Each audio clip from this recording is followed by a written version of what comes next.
అంటే మీ ముగ్గురు ఎలా ఉంది బాండ్? బయటకు వచ్చిందా కలిసా? నిన్నే వచ్చిందండి, నేను కలిసి వచ్చాను.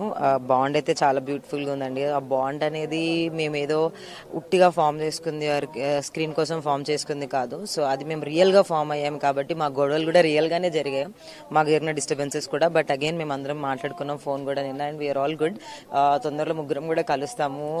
ఎక్కడికి వెళ్ళమండి, అలానే ఉంటాం. గేమ్ అయిపోయింది, ఏం జరిగినా గేమ్ వర్క్ అని మేము ముందే రియలైజ్ అయ్యాము. So we're all good.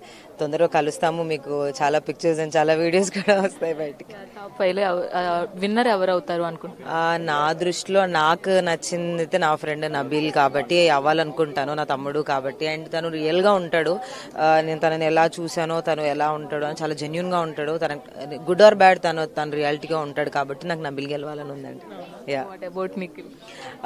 Audience buzz చూస్తేనైతే Nikhil और గౌతమ్ లోకర్ అని ఉన్నారు. సో నాకు నా ఓజీ క్లాన్ లో ఎవరు గెలిచినా చాలా హ్యాపీ. సో నిఖిల్ గెలిస్తే కూడా అంతే హ్యాపీ. బట్ నేను అదే అన్నాను, నా ఫ్రెండ్ కాబట్టి నబిల్ గెలవాలనుకుంటున్నాను. బట్ నిఖిల్ గెలిస్తే కూడా I will very very happy.